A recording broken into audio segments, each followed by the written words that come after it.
What we've got on our plate for this video is rebuilding two drive shafts so that they're fit for my current restorations. Two Mitsubishis. One's a 1995 Eclipse GSX, and the longer, skinnier one beneath it is for a 1991 Galant VR4. These are three-piece drive shafts supported by two Carrier bearings, and due to having a transverse-mounted engine, there's also a slip joint in the middle of the sandwich that Mitsubishi calls a Lobro joint. The reason for rebuilding the Galant shaft is obvious. Aside from everything being unserviced original equipment, the Carrier bushings are shot, and that's not good for the rest of the parts that the drive shaft is bolted to. If you've watched the Galant restoration, then you already know I have all the parts for that one. The universal joints are the same for either generation of drive shaft, and each assembly has 3 of them. The Lobro joints are also the same. They use the same service parts kit, and only the bolts are a little bit different. The 2G version of it uses 6mm Allen cap screws instead of bolts, and the 2G relies on a different Carrier bearing design that's proving to be a difficult part to replace these days. I've rebuilt 2 drive shafts for other first generation DSMs before, including my Colt, but never for these models. And while all the techniques and the vast majority of the parts are the same, there are a few differences that we'll get to look at. I'm going to start with the Galant shaft since it's the oldest and least serviced unit here. It's most likely to give us the most trouble. The snap rings are the first order of business, and I like to remove all those first before trying to press anything out. There's several different ways to get these out, but the snap ring pliers are always going to be your best friend here. Sometimes when the snap ring doesn't cooperate, you can smack the bearing cup with a hammer and punch and loosen it up a little bit. Each bearing cup is only pressed in. The snap rings just secure them snugly up against the U-joint, and shocking it might give you the thousandth or two that you need to free it. In a perfect world, they always come out with just the snap ring pliers. But we live in a world with rust and corrosion, and sometimes it takes a lot more than that. So one of the tools that I keep close in hand for this is a tiny little flat blade screwdriver. When I've got a snap ring that has one side stuck, I find it easier to pry the free side out and then grab it with a pair of pliers and yank it the rest of the way. Don't waste your time trying to use the snap ring pliers for this. You'll really need more grip than they provide if one side is stuck. Use pliers and they won't put up a fight. You'll also want to use a quality snap ring plier set. They're not all created equally. I'm using a Mac Tools set. I own 4 sets of snap ring pliers, and this set's been the one that's never let me down whether I'm removing universal joints, turbine compressor covers, whatever. They still have their quirks. They're reversible, and it's easy to grip the switch that makes them fall apart, so 284,000 people watched me use this 2-jaw puller in these sockets to press these joints loose from the yoke on the universal joint video. It was a piece of cake, I thought. I've done this dozens of times like this. The big socket becomes the anvil that you're pressing against, the little socket's the thing that does all the pressing, and the 2-jaw puller is the muscle amplifier that makes it easy for you to just put the big socket on the bottom, dangle the 2-jaw puller, get it clipped in, it falls off. You just put the big socket on the bottom and it falls off. The dang thing falls off again, you just put the... I've lost the feel for this. Completely. I haven't been trying to be quiet and not say anything. Totally lost the feel for this. That goes there. That goes there. You dangle this. You put a jammy on that thing. You clip both bottom ends around this thing, and you hook it. And I used to do this with 2 hands. Look, forget the cheap bush fix method. I'm using Matt's bushing press kit for this time around, and instead of the 6 things that I have to align and fight, I'm just going to use this bushing press because it's only one thing. This is a much easier way to do it, and we've got twice as much to do today, so I'm not messing around. All you have to do is make sure that the part you're pressing out is centered in the hole on the other side of the tool so you don't smash it, and then press down by hand until it stops. By hand! People, use a wrench on these. Stop using impact wrenches on these. An impact wrench is a surefire recipe for breaking your yoke and ruining the drive shaft. With a wrench, you can always feel the stopping point sneaking up on you and know to stop before it goes snap. Once you've got the U-joint pressed as far as it'll go, flip the shaft over and you'll see one of the grease cups protruding. Grab a pair of channel locks or vice grips, something with curved jaws that will grip well, and work the cap loose from the yoke. Now that one side is loose, you'll find the other side is popped all the way through. For this, I prefer to use the deep well socket to align the other cap back into its hole and press it back all the way through the other way using the bushing press. It can be awkward with the press trying to walk off the socket, but just keep trying, you'll get it.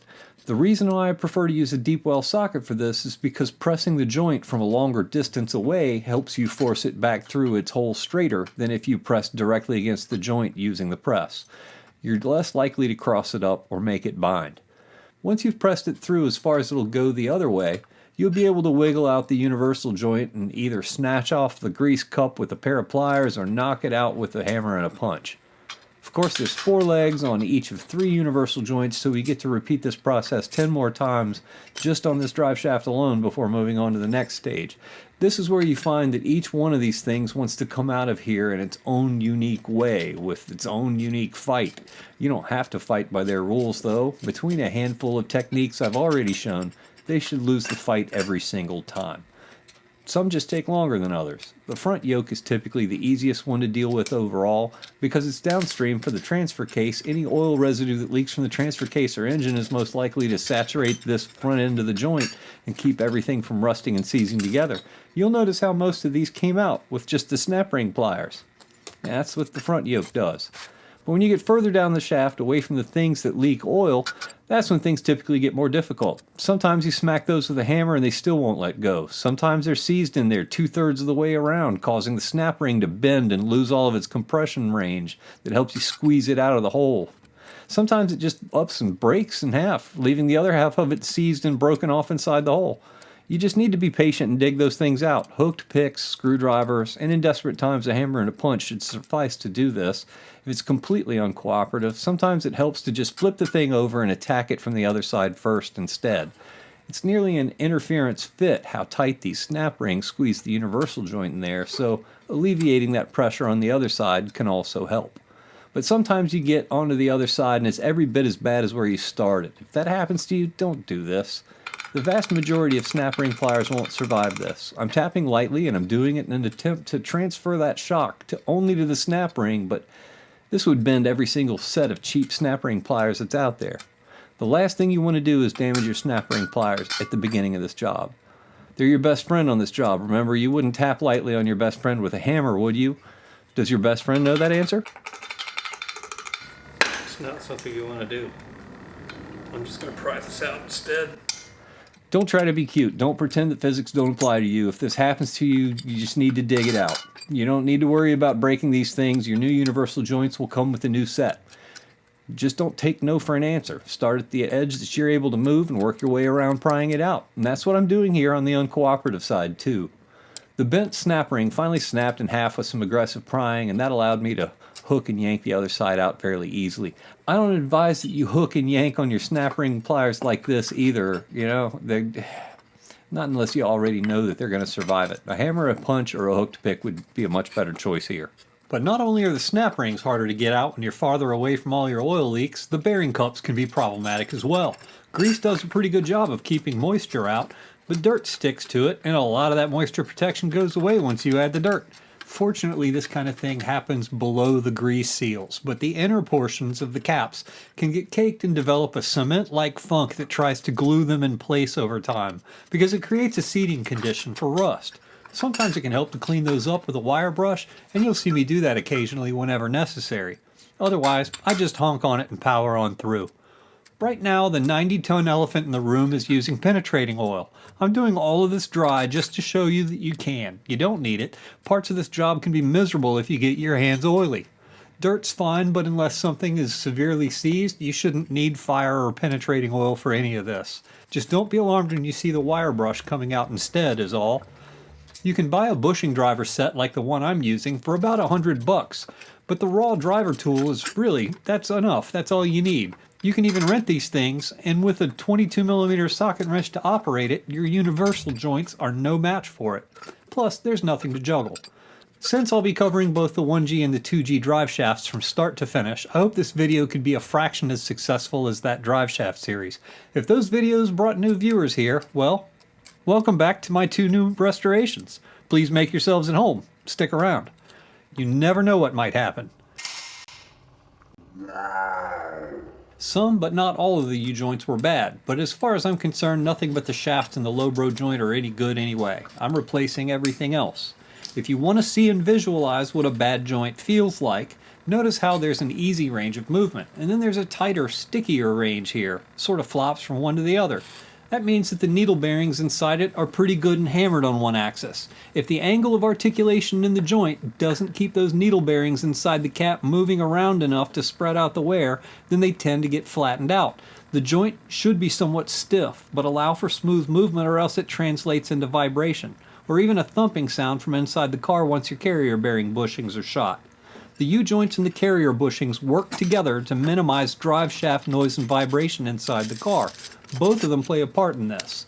But if the bushings sag, then it introduces new operating angles to the U-joints. And if the U-joint gets sticky on one axis because it doesn't like that, then that's the point where they start working together to make as much noise as they possibly can without breaking them in half. Well, until that happens, of course. They're quietest and strongest when they're all healthy. So that's my goal here. Once I'm done, I don't want to look at this, I don't want to hear this thing, and I don't want to work on it anymore. It takes about an hour and a half to press out 3 universal joints like this, if you're not trying to be destructive or race somebody anyway. I've covered just about every snap ring scenario you're likely to encounter while doing this, and at least if your snap rings look like these. So now I have to apologize for having 2 drive shafts to have to go through. It's not because I want you to watch me to take 24 snap rings and just as many grease cups loose. I'm doing it to show you how Mitsubishi dealt with over a decade's worth of all-wheel drive cars in a single video. I'm more interested in showing you the differences and similarities between them, so the 2nd generation GSX driveshaft is up next. I put the tape on here just to keep the yoke from flopping around while moving the rolling chassis. I had the driveshaft tied up and still connected to the rear axle, and I didn't want this thing smacking the underside of the car as I rolled it. We'll do the rest of this at ludicrous speed and check them out while they're apart. It's all the same type of parts and processes until we get to something different. Mitsubishi appears to have altered some of the yokes of the driveshaft slightly in the 2G era. Not the yokes that are removable from these assemblies. Those are all still completely identical across the generations. They reinvented nothing there. Just like with the U-joints and the Lobro kit, and all the fasteners though that hold it together are under the car. Those are all the same part numbers. I mean that they altered some of the yokes that are welded onto the shafts.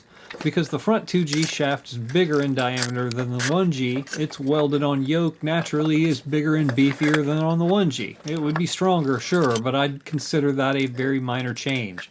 The most notable differences between the DSM generations is how all the shaft lengths are different.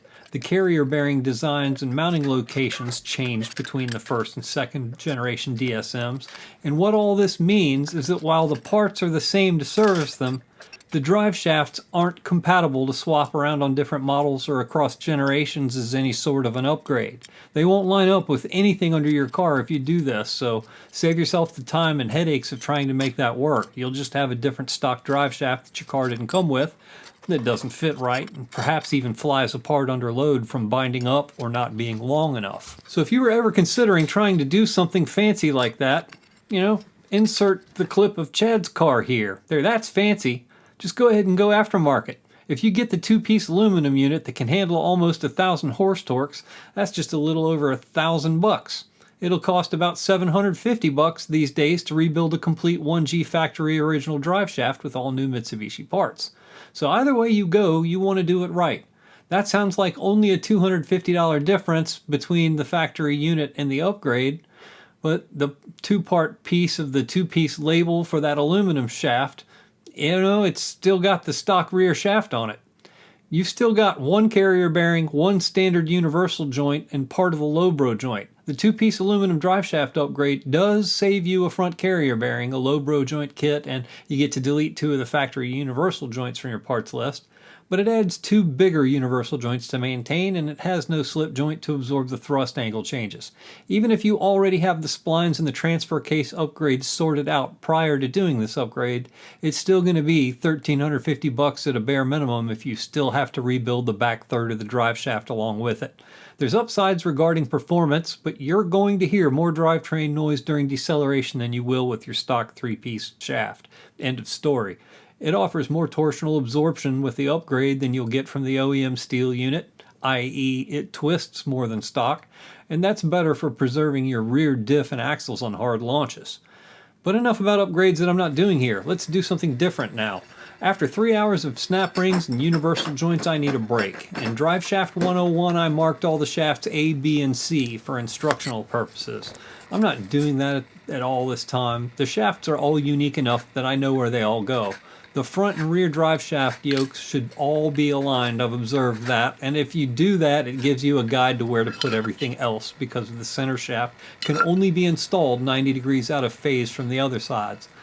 So that's how you get that correct. But because of what bolts where, there's only one shaft that you can put on backwards. So I'm just filing a groove into both ends of the two yokes that match up on that shaft. There's two other yokes held on by a nut and a washer that you take loose with a 27mm socket and an impact wrench. And each of these yokes are splined onto the shaft, and they easily slide right off, sometimes with the help of a hammer. After you do that, note that it exposes the rubber side of the carrier bearing. The other side is metal. To remove the carrier bearing housing on a first generation drive shaft, you just pull it off the shaft to expose the bearing. But without another set of hands, it's hard to do that by yourself. So I just take a block of wood, put the end of the shaft on it, and stomp it off. Never mind the shop shoes. I put these on just for this, I know it's going to get dirty. For a 1G carrier bearing, you can put the feet of the puller right onto the bearing and spin that sucker right off. It's just pressed on. There's your bearing right there. There's the metal side that I was talking about. A carrier bearing installed backwards will show up at the worst possible time because it'll let you put it on backwards. And if you're reinstalling the assembled shaft and discover it then, that's bad news. I've never done it, thanks to my own videos, but you don't want to do that either. But moving on to the carrier bearing on the second generation drive shaft. Here you can see the yoke size and the shape is different. All of this works exactly the same with the single use 27mm nut. Same hammer, etc. Rubber side out on the carrier bearing here too. But the bearing housing is molded and fused to the bushing in the bearing, so you can't just stomp this one off. Additionally, I have a problem with my perfectly good carrier bearings in that I can't afford to damage them. Other than some dirt and flaking paint from a decade of sitting, these are both brand new. This one can no longer be purchased. I can't replace it. The drive shaft itself would actually be easier to replace than the bearing in 2023. But don't try to remove it the way you just saw me do it. A screwdriver is the wrong tool to do this, even if you saw it work. I'll show you a better way in a minute, but I have to take a Lobro joint apart first so that we can get to the other carrier bearing first. To separate the Lobro joint, there's 6 6mm Allen head cap screws, 6 nuts, 6 lock washers of course. The nuts are 12mm and there's barely enough room to get a wrench around them. The cap screws are so tight against the boot housing that it's even hard to fit many Allen wrenches in there. You can see how I deal with all of this the lazy way. Then once you got the bolts out, you can grab your hammer and shock the cup flanges off the body of the Lobro joint with some gentle tapping. It helps to be pulling on it and to rotate it and tap it from different sides. It'll eventually let go just like that. You don't have to hit it hard. And there you have it. It's totally the wrong grease inside of here. I didn't do that, but I know who did. This is the original boot that came on my drive shaft from the factory, and I guess when the carrier bearings were previously replaced, the grease leaked out, and this was how the mechanic replaced it. Better than not replacing it, but we'll see if it matters. There's something that we're going to learn here. Multi-purpose grease is too thick for this, and likely doesn't have the load rating properties that I need. One nut and one washer later, the cup flange comes right off. Comes right off. Comes right off. And there's your carrier bearing with rubber sides out again. Rather than trying to pry your carrier bearings off the shaft with a screwdriver, maybe just, try to be a little bit more gentle. The whole bearing is oiled, so it's not like it's going to be rusted and fused on there. It's just awkward to pull on because of the shape and the bushing. So use a bearing knife and a press and it actually falls right apart. That helped me easily harvest the rear carrier bearing, which I can actually still get new, but more importantly, I didn't mangle the end of my drive shaft. That lip around the end is perfect, unlike the other shaft where I've demonstrated precisely why not to do that. I bent it in 2 spots, and now I get to fix that. The 2G Lobro joint's been separated, but let's check out the Galant. The 1G Lobro joint bolts have these long-headed 12mm bolt heads with 12mm nuts on the other side, and just like the other side that's tight, there's barely any room to fit or turn a wrench on these as well. That's because they still take exactly the same tools as the 2G unit does. It's still a 6mm Allen head socket that you have to use on those 12mm X bolts. Still works. Same joint, same parts, same tools, same techniques. If you can rebuild a 1G drive shaft, you can rebuild a 2G. The 1G just gives you options for how much you might want to struggle while disassembling this. Look, we've got the right grease in here this time, and that's why the cup flange likely slid right off here without a hammer. But unfortunately, some of the parts have now vanished for the 2Gs. And actually some of the 1Gs, like the differential and the transfer case yokes, those are gone. You can get carrier bearings still for the 1G drive shafts, and that's great because you saw I already bought a set for the Galant. But the front 2G carrier bearing is a real bummer because there isn't an alternative part for another car available to replace it anymore. There's only existing used parts left, and that's all, folks. Your antique carrier bearing will have to be replaced with someone else's antique carrier bearing. End of story. While there isn't an alternative part, there are two alternative methods available to the 2G guys for dealing with this. One I've already shown. Yep, the aluminum drive shaft is one of those options. That's the painful part. It's not particularly difficult to install if you can make it all the way through the rest of this. It's painful because it's an expensive way to work around this problem. It deletes one of the parts you can't get anymore, and it replaces the front yoke where it attaches to the transfer case, another part that you can't get anymore. When you install this drive shaft, all of this stuff goes away. And this fixes that particular part supply chain problem. You know, this could cost you $1,000 or thousands to remedy depending on the state of your transfer case. I'm going to do the impossible though. I'm going to fully rebuild both drive shafts in 2023. The whole Lobro joint's just held on by a single snap ring on the snout of the rear shaft. This is that moment when you're happy that your Mac Tool snap ring pliers are easily reversible because the same pliers do this one too. It's just reversed. You have to spread this one instead of squeezing it together. Piece of cake once you located the holes on it through all that grease, but it's at this stage where you have to cut the boot clamp. I just pull the rest of the assembly off the shaft using a 2-jaw puller. The nature of a slip joint means that it's going to move, but it won't move enough to fall apart while you're doing this. The inner side of the joint will stick and sort of bind and come out with it, but you may have to reconfigure the puller to reach it like I just did. Same thing with the 1G Lobro joint as well. Snap ring thing, cut the boot clamp, 2-jaw puller, and freedom without a puller or a hammer or anything, probably because the right grease was used in it.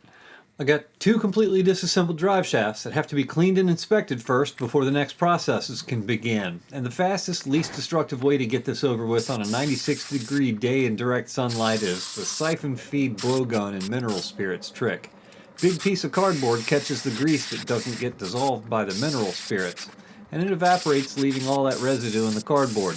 The rest of what ran off is mostly dirt, and after it evaporates it'll wash off with a water hose. You can make a big mess doing this, but this is the best way to do it in 2023. And it shatters the price quality speed matrix. You know, the pick 2 rule. This does a great job faster than an expensive carb cleaner ever will. I might have used 3 cups of mineral spirits, 3 whole cups. For those who think I talk too much, I have a really popular video about this that thoroughly explains the trick without me ever saying a word. Alright, now it's all cleaned up. I've got a couple of drill bits here. This one right here is a 19/64, and this one is a 5/16. So basically put, here is the shaft that's not bent. You see that fits inside that groove easily. That one right there is kind of snug. And the next one up, which is 21/64, it doesn't fit in there at all. So what I'm going to do is take the small one that fits, run it around here and see where it's tight, like right there. Take a tiny hammer, just try to drive this through that little bent part. Get as straight with the shaft as I can.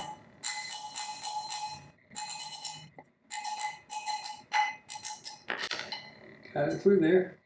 And drive it back a little bit for you. There's about the peak of where it's bent. A little persuasion. All this just because I had a momentary lapse of laziness. Better. Not there yet. It's getting close. I used the blunt end of the bit so that it won't scratch or dent the inside of the shaft. That material's just too thick to give. The ultra-thin outer lip surrounding the bearing race region at the end of the shaft is softer metal and has no choice but to bend instead. Now we go for the big one. That was a really difficult explanation to keep clean. I could have totally wrecked that, all jokes implied. Starting small and working your way up to spec is how you nail this one. Way better. You might recall that I said the bolt-on yokes are all the same, and there's an August 1990 production yoke flange up against a 2G yoke flange. And they're identical forgings. All of their lumps are the same size and in all the same places.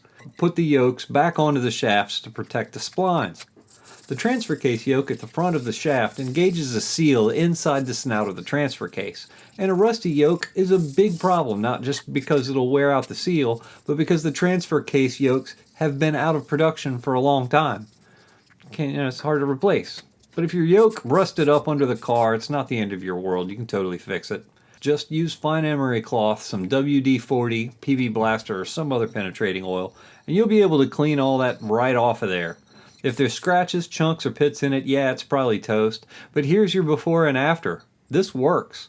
You'll have to be creative to get deep down in there because your fingers won't fit in the groove, but between wire brushes, emery cloth, rags, you'll figure it out.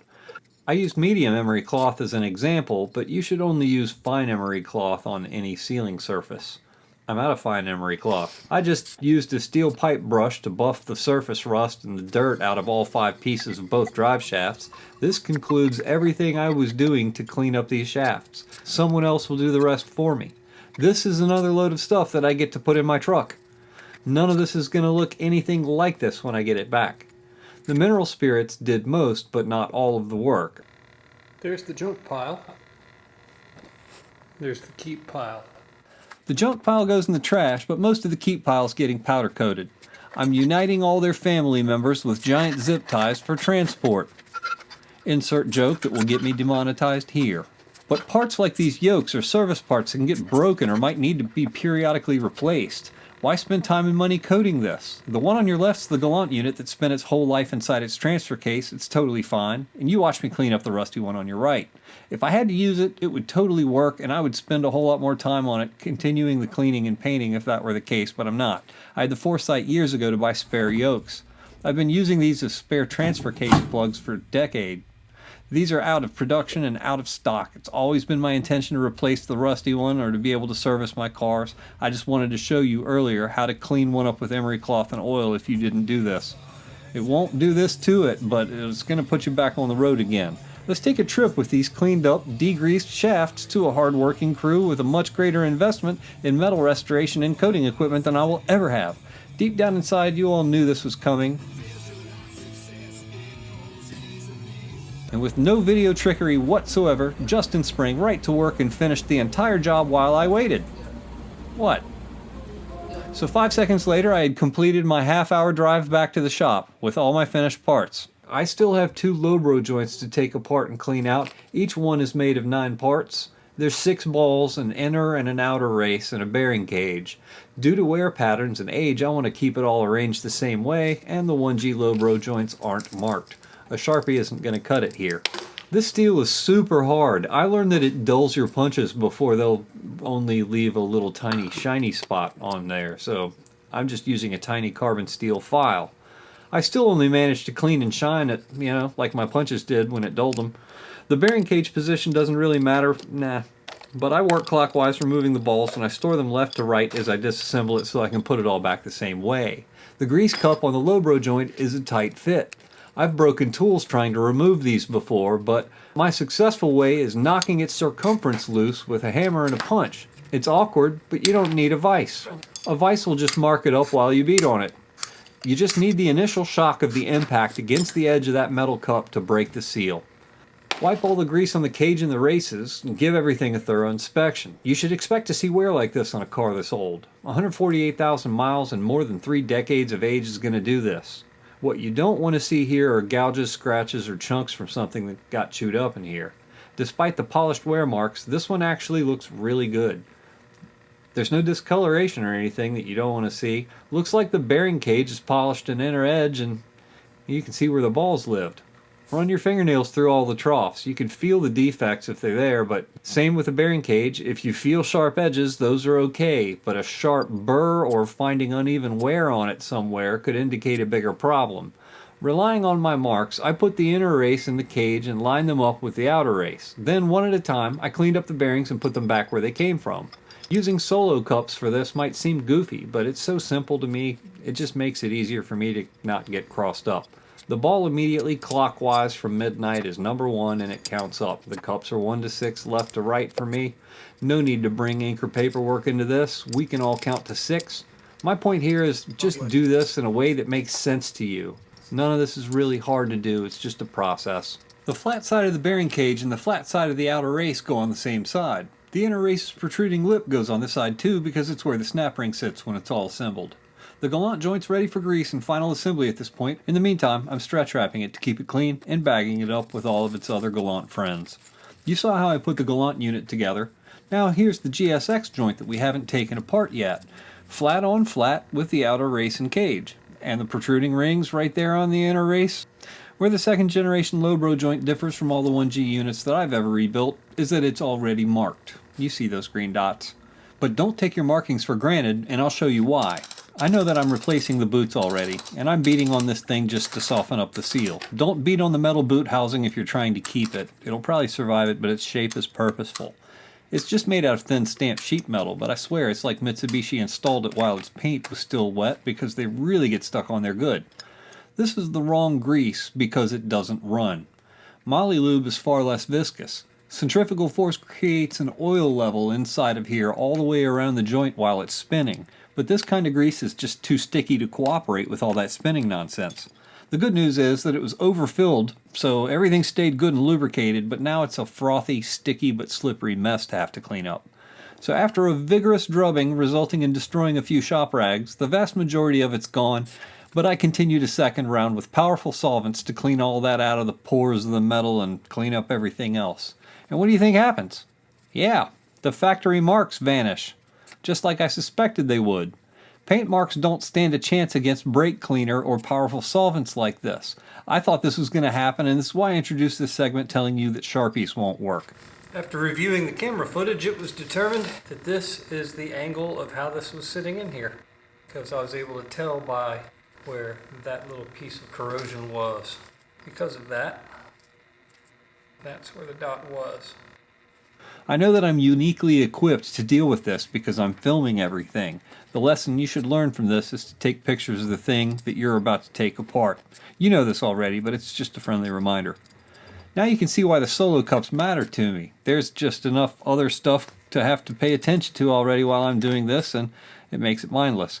And with that resolved, I'm just doing the same process all over again using the same stuff on a second joint. It's way easier than loading a Colt Dragoon revolver, but this would always be a whole lot less memorable, so take a picture of it before you do it. There's your proof that even I watch my own videos for reference, because I do. You can see I've got this one reassembled exactly the same way as it was before it came apart. It's just clean. I don't have an example of a problem in this video to share with you because I found no chunks, no rust at all in either one, no pitting, nothing out of place. The even wear marks from the bearings and the cage that you observed is what you want to see. Wear isn't bad if you find it, unless it's uneven. You'll typically find the same size and shape wear marks on every bearing surface, just like what you just saw. I'm doing the same thing with all the friends and family of the 2G joint here, wrapping it up so that it's clean and ready to grease once the shafts are done, once everything's ready to reassemble. I know you want to see the powder-coated stuff. And the first thing I show you is a part that I didn't even give to Justin. What's up with that? Yeah, I just repainted this one, stuck a paper towel tube in it, gave it the rattle can job, but it looks every bit as good as that brand new one that the GSX is going to get inside and out. Got that one sorted. This one right here got more than a paper towel tube. This is detective's work, and you can see how it was blasted, carefully masked, coated, baked, and it's perfect. He took the time to ensure that no coating would interfere with the rear differential yoke flange, but to maximize the rust prevention right there in the center. It's really nice. This one here is the front yoke flange for the center shaft. Once again, the same care was taken to protect not only the splines, but the holes for all the universal joint grease caps. Those are free of coating, and those parts are all going to fit correctly. There's no stray baked on coating on a single one of these parts for me to have to clean up anywhere. This baked on polymer coating is going to exceed the corrosion protection and durability characteristics of any paint I could ever use, and it's going to do it for the remainder of this car's life. Satin black won't look out of place on the Galant, that's what it had, but this is going to stay rust free and look new for an eternity now. This is how I won't work on it, won't look at it, or won't worry about it anymore after this. Coat it and put all brand new parts back on it. However, right now it's been degreased, blasted, coated, and baked at temperatures higher than where oil burns off, so this metal is thirsty. It'll soak up anything in the environment, and if there's humidity, there's going to be some rust. Fortunately, I grabbed it all fresh out of the oven, but to stop that from happening, I'm going to season all of it before I do anything else. And this one's also a cleaning process. This is no different than what you need to do to keep an iron skillet happy. Treat it the same way.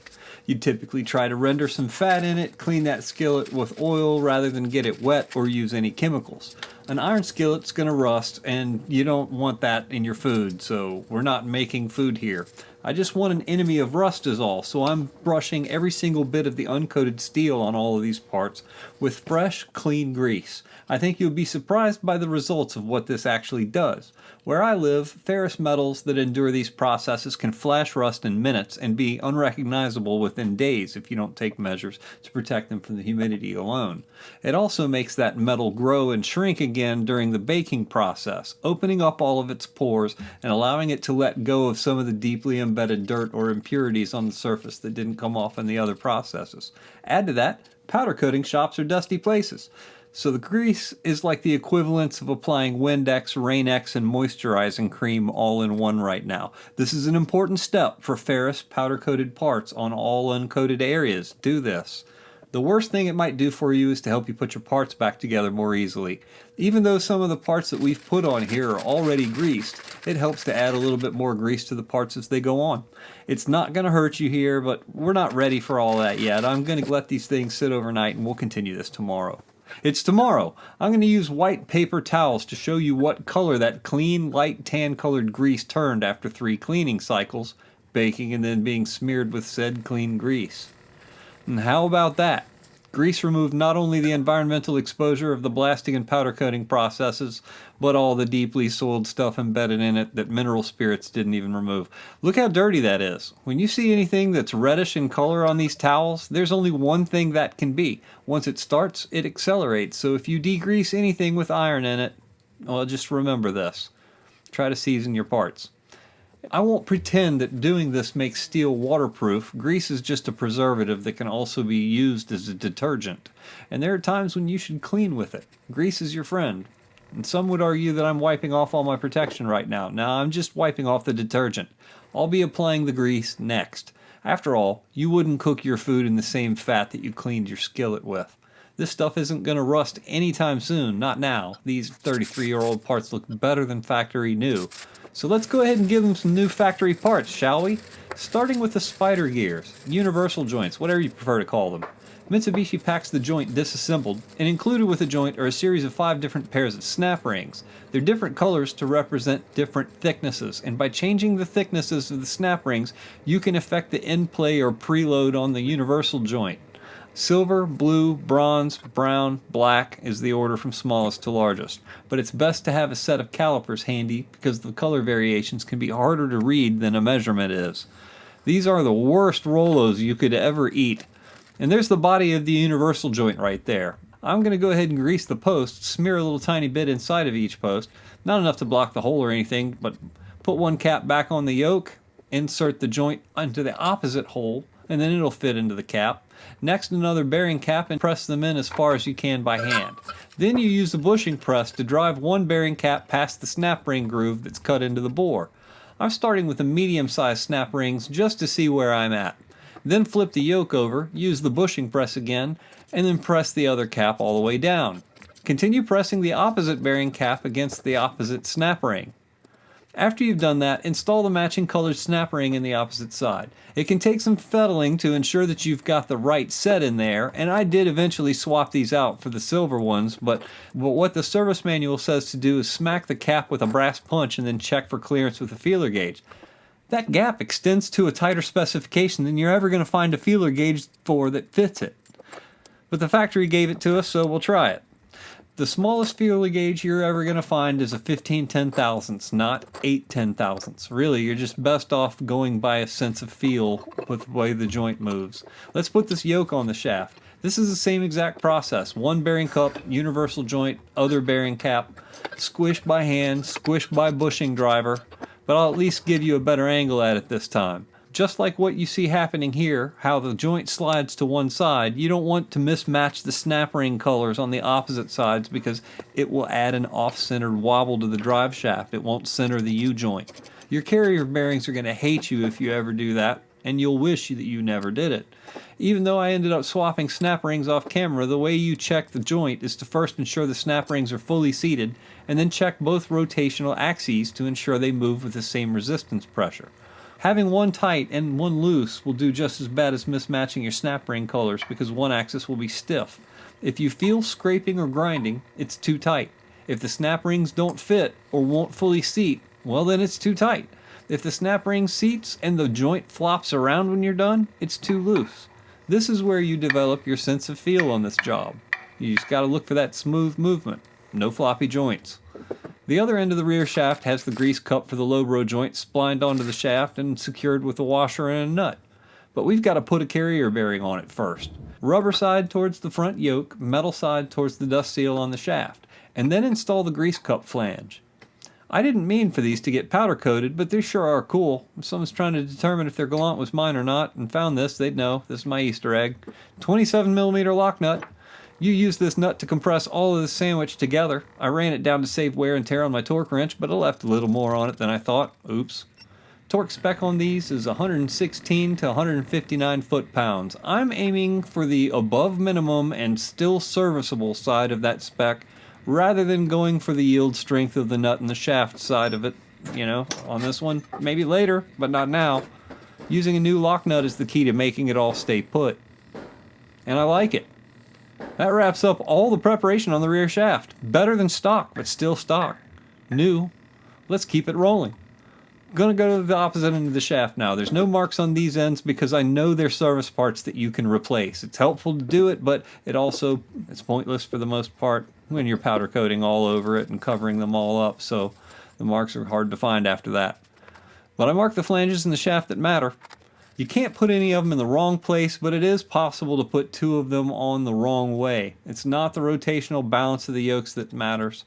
Those parts are forged and they're very consistent. It's the shafts that are welded together that get balanced because that's what's uneven. So it's the splined ones that you have to keep in order. These can only be put on one of two ways. The splined units are one of 21 different ways. And, if you took a picture before you started, then between the 50-50 shot of guessing which way the yokes go versus based on the position and the weights in the picture, you can pretty much get the front and rear shafts orientations perfect. Their location dictates the rest of it. Marking everything is definitely always a safe practice, and I've shown it being done in a different video. I went completely overboard for the sake of demonstration in the Driveshaft series, but very little of all this actually needs to be marked. It's also kind of problematic relying on your marks when you're going to powder coat all over everything and cover it all up. So I'm going to explain why you don't need to mark the vast majority of all of this while I install this yoke flange and figure out which snap rings it needs. You don't need to mark the front yoke because it's a service part. If you replace it, then how are you going to align its marks with the replacement unit? Same sort of thing goes for the differential flange. It even has a centering ring that's cast right into it to ensure that it stays true on the differential. The bolts will only fit into your differential if it's lined up correctly. So assume these two parts are always true and centered. I showed you how the flanges and the yokes are completely identical across all generations of the DSM stuff. But here's why I said take a picture. Note how all of the flanges on the front and rear shaft, the yokes are lined up vertically on the y-axis. But if you see the transfer case yoke and the differential flange, those are on the x-axis. Look at the bolts on the Lobro joint. Even those line up vertically on the y-axis like the front and rear shafts.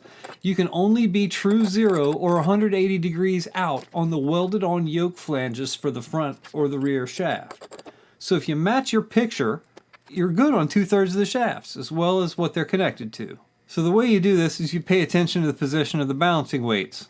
They're spot welded onto all the drive shafts. It's not the rotational balance of the yokes that ever matter. Those parts are forged and consistent. It's the shafts that are welded together with forged parts that have to be balanced. So as far as the marks are concerned, it's really only the position of that splined yoke that nuts to the center shaft that you really have to keep track of. and which end of the front shaft gets universal jointed to the center shaft. You have to mark the front shaft only because the balancing weight positions could be deceiving even when you have the picture. It's funny that I chose to talk about all of this right now while I'm doing something really stupid. I'm assembling the center joint before the yoke is installed on the shaft, and that's a big no-no. You can take pictures all day long, but it's not going to make you put it all back together in the right order, just in the right position. You know, it has nothing to do with shaft orientation here. Did I really do that? I did. Brilliant. I did really do that. How am I going to be able to put a 27mm nut on there and torque it with the universal joint now in the way? I really, really did do that. Really, I did it. Only on the front and rear shafts should you put the yokes on first. Learn from me. Don't do it in the order that I just did it in. There's no nuts on those. The center one really works against you, as I've proven here. Good times. If there's anything good to come out of that, it's that I've now figured out exactly which thickness snap rings I have to remove, and it's not a hard problem to fix, but it certainly is a waste of my time. Me wasting my own time. For you, it's like 30-second public service announcement where I get to play the idiot. The carrier bearing needs to go on here first, and you saw me do that a little while ago talking about something else. Metal towards the dust seal, rubber side towards the front yoke. I compared the orientation of the balancing weights in my photos and matched their positions up with the front and rear shafts before installing the washer and the nut. Now all I need to do is run everything down and then torque the nut. All throughout the service manual, there are illustrations of drive shaft pieces and flat-jawed bench vices getting pried on, and that's not even cool if the service manual shows people doing it. I've done it. Only clamp down on flanges. The shaft is too thin and you're going to dent or bend it doing that. When you employ vices, only clamp down on the cast parts. And now that the shaft is assembled, just line up the weights and press the universal joint back together. Pretty soon, there's nothing left except to install the Lobro joint snap ring, grease, boot, and bolts. But there's one big problem with doing all that right now. I'm still in the body work and the parts restoration phase. These drive shafts don't fit on a shelf if I assemble them, and there would be nowhere safe to store these except on concrete floors, which is also not good for the finishes that I just paid for. Technically, this shaft is rebuilt, but it's not lubed and assembled. It's just mostly assembled. I'm greasing and wrapping up the ends to protect them from the environment and to keep them ready to go the second that moment arrives. The hard part's all finished on the Galant, and that wasn't so bad at all. But let's talk about the hard part of the 2G DSM drive shaft now. It's a whole lot harder and a whole lot more expensive to rebuild a 2G stock drive shaft these days. That carrier bearing that I was talking about, there's another alternative beyond the aluminum drive shaft that I mentioned earlier to that problem. But for many people, it's no solution at all. I'm a customer, not a spokesperson, and I think that's why a lot of people like this content. These are billet carrier bearing housings. Housings, not bearings. These are expensive. These let you change your carrier bushing hardnesses from street to race, which you can't do with the stock bearings. And despite already being expensive, you pay extra for that luxury. You don't have to buy both housings like I did. You can buy these individually, so you single carrier bearing 2-piece aluminum drive shaft guys out there can spend half as much on this product as I did if you need it. For the stock drive shaft guys, unless aesthetics is your thing, you could just buy the one that you need that solves your problem. But unless it's your front bushing, then there's two problems. One is that we're running out of OEM 2G carrier bearings. The other one is that these do not come with a bearing. You have to sacrifice your existing carrier bearing for parts to complete it. And that's usually fine, because it's typically the bushing that fails first, allowing the drive shaft to start deflecting and making all kinds of noise. That's when everything else starts to fall apart. This product was designed so that you can repair your bushings problem while adding the ability to install variable stiffness bushings that are more appropriate for your usage and power levels. Its 2-piece design lets you install it without taking apart your drive shaft. That means you don't have to do anything that you've seen in this video to fix a carrier bushing. But that's also why you have to cut the bearing out of the factory housing. There's a few places that you can cut and then fit one half of the housing around behind it and then assemble the other side of it and you're done. In 2023, the 2G rear carrier bearing is still available, but the front one is not. They're gone. There's no cheap aftermarket alternative either. Only used ones now if you can find them. On a 2G where the carrier assemblies mount to the body, the rear doesn't fit the front. The bearing still fits the shaft, but not the body. But if you've still got good bearings, then this is all you need to fix your problem. It costs a quarter as much as a 2-piece aluminum drive shaft to fix the front 2G carrier bushing that you can't get anymore. $80 to $120 more if you need a brand new bearing to go with it. But if you're at the power level where you can benefit from this modification, it's a much easier expense to justify. These billet carrier bearing housings are available for many different makes and models of cars, Mitsubishi included, and while it's intended to be an easy install repair and modification, I'm going to show you that it also provides greater flexibility for us 2G guys as the parts dry up. I said I'd rebuild both drive shafts in one video, and I'm not installing that aluminum drive shaft that I showed earlier. Chad's car needs that a lot more than mine ever will. I'm going for an off-label approach to using the JXB carrier bearing housings. I'm going to use the 1G carrier bearings with mine. This product wasn't advertised or initially designed to work this way, but it looks like it actually will, and I'll explain the methods that I employed to figure all this out. It's a whole lot more interesting than me narrating the same thing you've already heard over the assembly of my 2G aluminum colored drive shaft. That's right, Jeffro's aluminum colored drive shaft. It appears 60% lighter. Please make your own jokes about this in the comments because I'll probably use them. Really, this finish is stunning, and like the JXB billet carrier housings, it's going to look beautiful under my car with everything else. I reached out to JXB using their contact form on their website and got a detailed response in less than 24 hours clarifying the bushing inner diameters, compatibility, where to find all the bushings I need on their website to do what I'm trying to do. It was confirmed that the big bore of both the 1G and the 2G billet housings are roughly the same, within 0.02 of an inch, so the bushings and the bearings are interchangeable across generations of DSMs. That means you can use either generation of carrier bearing. You just need to keep the right bushing and bearing paired up is all. They're molded differently to accommodate the fact that one bearing you have to cut out and the other one you don't. It's possible to cut too much of the bushing off with the 2G bearings, and I knew about that detail already, but the fix for that was also volunteered in his reply. If you cut too much off, you can fill the gap with 1-inch Scotch linerless self-fusing tape. You just need enough compression on the bushing to provide the necessary friction to hold that bearing still. I got a lot more detailed information back than what I was expecting, and that helped me feel more assured that this is going to work for me. I'm not using the 1G bearings because I'm afraid of cutting my 2G carrier bearings wrong. I'm doing it because any 2G owner watching me cut up these two perfectly good carrier bushings would be really upset with me. But for more than anything, I'm doing this because I have a perfectly good pair of 1G carrier bearings already that you just watched me remove from the Galant shaft. It gives me an opportunity to demonstrate that those billet carrier housings might even be more versatile than they're advertised to be for us. You have the option to install either generation of carrier bearings into those carriers. And if those billet carriers are available for multiple Mitsubishi makes and models, then that means that you'll be able to still service your all-wheel drive Mitsubishi Anything's drive shaft using whatever replacement bearings you can still get your hands on for the foreseeable future. You just need to buy the right carrier housing for your car and the right bushings for your bearing to do it. It's an off-label fix, but if that's a delineator between your car being roadworthy or not, it's an option that's available to you.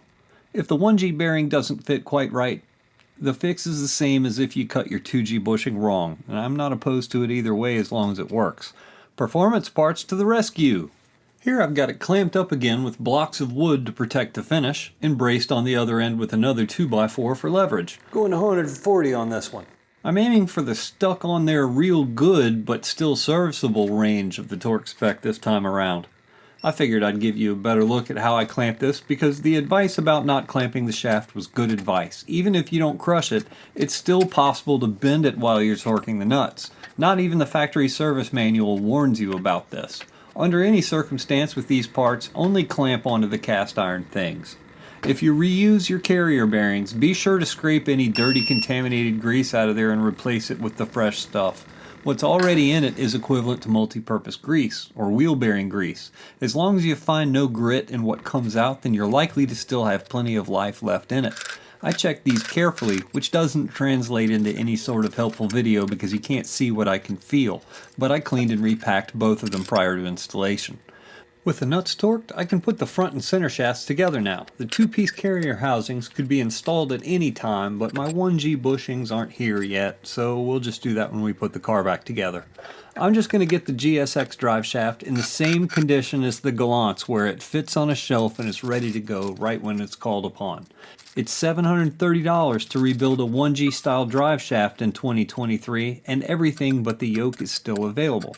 It's a different story for the 2G guys, and it would cost you $1,400 to do what I did to my drive shaft. If you want an aluminum two-piece, need a carrier bearing, want the JXB kit, have to rebuild the rear shaft, and get the transfer case modifications done these days, you're scratching the $3,000 range. Doesn't matter which generation it is at that point. I paid about $400 more than rebuilding a 1G and a 2G drive shaft because I wanted the powder coating done. But just look at these antiques now.